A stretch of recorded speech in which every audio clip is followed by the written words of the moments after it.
With Christmas just around the corner, millions of kids are telling themselves, hey, I wanna insert generic toy name here for Christmas. For me though, all I want is a Maduro Padron number 4 and a Sega Saturn. I'm a simple man, what more can I ask for? Speaking of Sega, did you know that one of my favorite consoles is the Sega Genesis?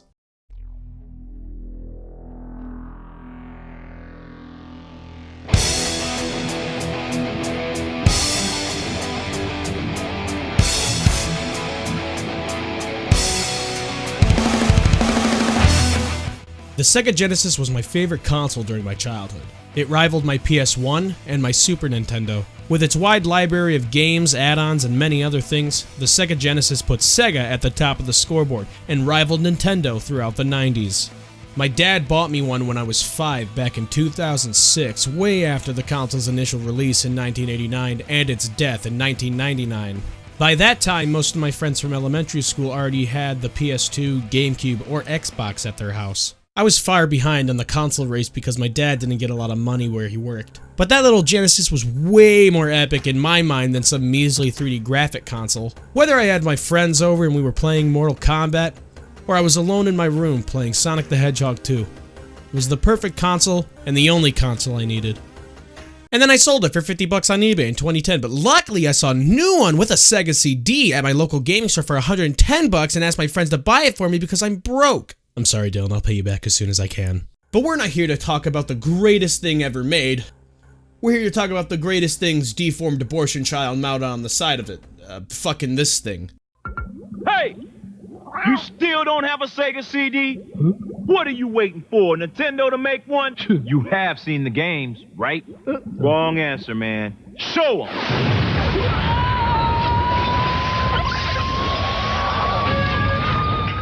This doesn't make me want to buy a Sega CD. It makes me want to blow my fucking brains out. But I don't want to rat on it too much because I do like a lot of the games like Sonic CD, Fatal Fury, Wolfchild, and Afterburner 3. Another thing the Sega CD did is that it pioneered gaming on a CD instead of a cartridge. Later in the years, the PlayStation adopted the disc format, and since then it's been a staple in most console designs. But we're not here to talk about the PlayStation. We're here to talk about the shit stain that sits next to my beautiful Genesis. Oh, you're getting your grody ass CD poop all over my nice fucking clean Genesis. Basically, we're gonna go down the shit list of why this console is a fucking train wreck, starting with the most basic one.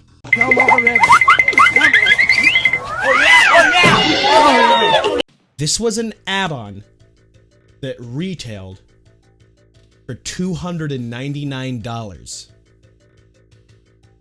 That's really all I have to say. Next!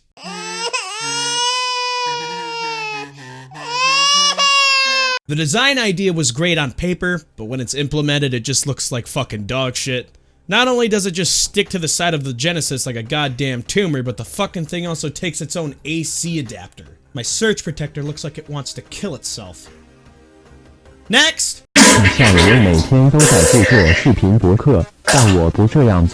Whether it was the full motion video or the 128 colors advertised on TV or newspaper ads, Sega lied about most things.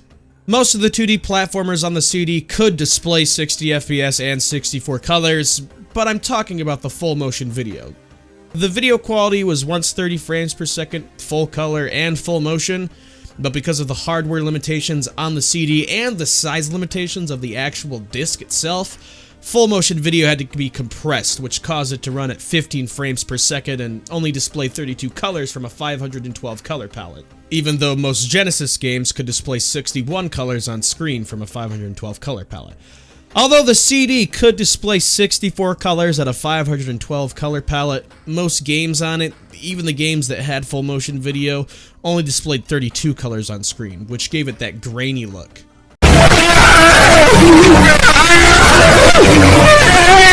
The Sega CD's game library were all put on compact disc, hence the term Sega CD. You think that it would be as easy as just sticking a CD into your PC, getting a ROM, Q, or bin file of your favorite Sega CD game, burning it onto the disc, and playing it on the actual Sega CD? Well, you would be absolutely correct. It's really fucking easy. My dementia-whittled grandmother who's missing both of her arms could pirate Sega CD games. Which now brings me to my final thoughts.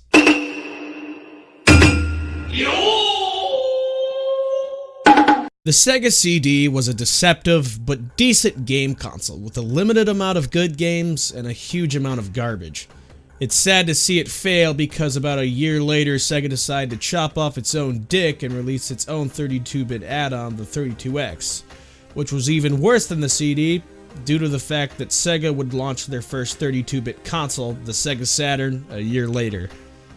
Sega had its time in the sunlight, releasing the Genesis, the Game Gear, the CD, the 32X, the Saturn, and the Dreamcast, but they stopped making great consoles and started focusing on games instead. Sega was a titan, but sadly, their time to shine is over. Just kidding, Sega's gonna release the Dreamcast 2 with a card reader add-on. Holy